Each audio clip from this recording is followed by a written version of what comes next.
Hi guys, I'm Nick Gomez. I'm making this video for a friend of mine, Matt Olguin. He is a guitarist for the band Run for Cover out of Midland, Texas. Tall City, represent. uh, I don't know the exact URL, but you should search him on Facebook and MySpace. Run for Cover Texas on TX. Check him out. Okay, today I want to kill two birds with one stone. I want to show you a little bit of finger picking along with flat picking. Blues lines. For those of you who are just now starting to get into the blues, you mainly want to, first start off with the blues scale.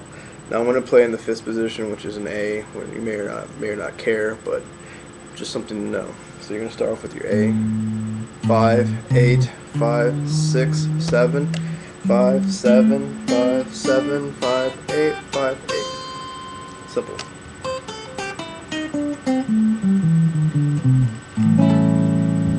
Cool. Now, I'm going to do this little riff, lick, whatever you want to call it, just to kind of demonstrate what you can just do in this position. A is a pretty cool sounding blues one. I like to use A and I like to use E. And I'm going to kind of demonstrate the difference between the two and kind of get into that one. Okay? So here's A.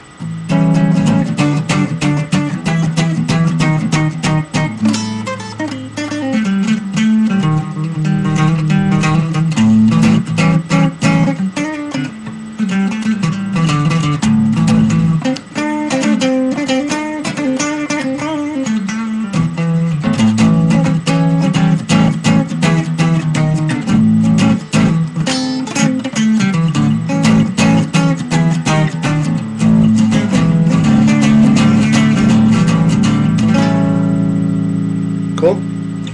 Alright. Now what I did, I just followed the whole blues scale note for note.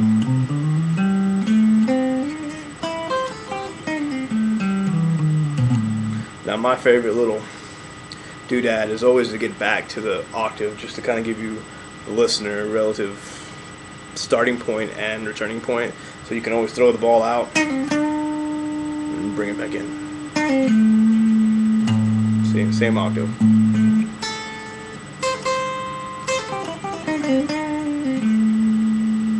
Cool. So keeping that same shape in mind, we're going to go over to the E and we'll pick out this stuff. So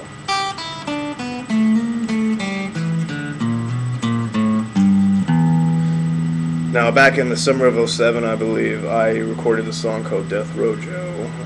There may be some recording of it flying around, but it's a pretty cool little blues. Like, it's one of the only ones I did out of the folk CD that I released after that. It's using A7 and a kind of variation of them and the E. So here's kind of what the song sounds like. Not exactly, but just to kind of give you a feel of like a shuffle kind of pick pattern.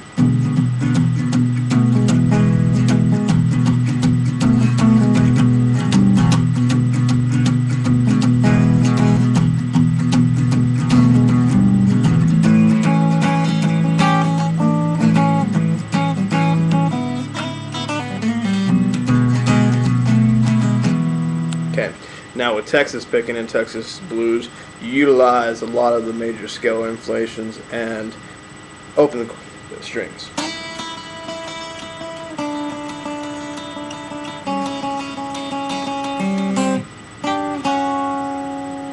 Same thing with like you play bluegrass. Just using the G and this minor six. Minor six would be, you can use the E blues. G major. Okay, just kind of different stuff.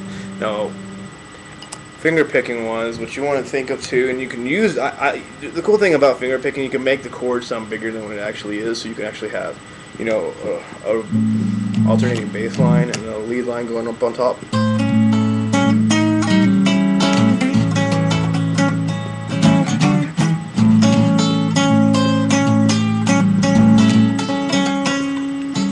Okay.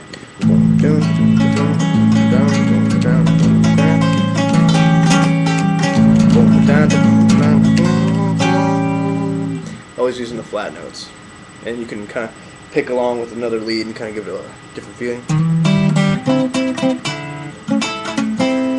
Now there is an arpeggio, blues arpeggio that you can always use. If you use your F chord, open F, slide it up to your 5th position in your A. Using that same position of your F, you can break it up into a little arpeggio.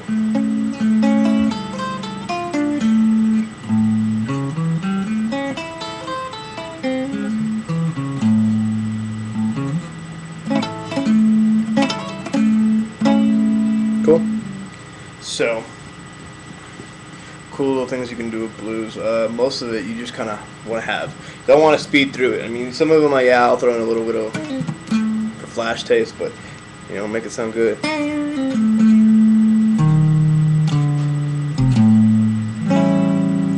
Now, when I used to start playing, I used to listen to Dimebag Darrell and Zakk Wylde, and they would do like these crazy, octave up higher than the E's. And you can get down and do that too. You kind of get a little bit more flashy if you don't want to get up there and you're playing with a band. You can throw some leads out there.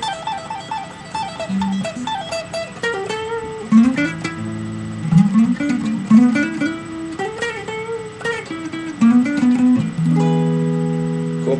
Same thing as the E7. You just go higher octave. And a cool little technique I like to play when I play with southern metal bands. You can kind of, you have your drop D. I'm in standard right now.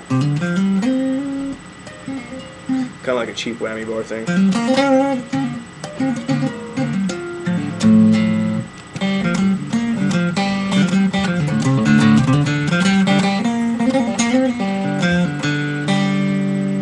Cool. So mess around with those licks and then have fun.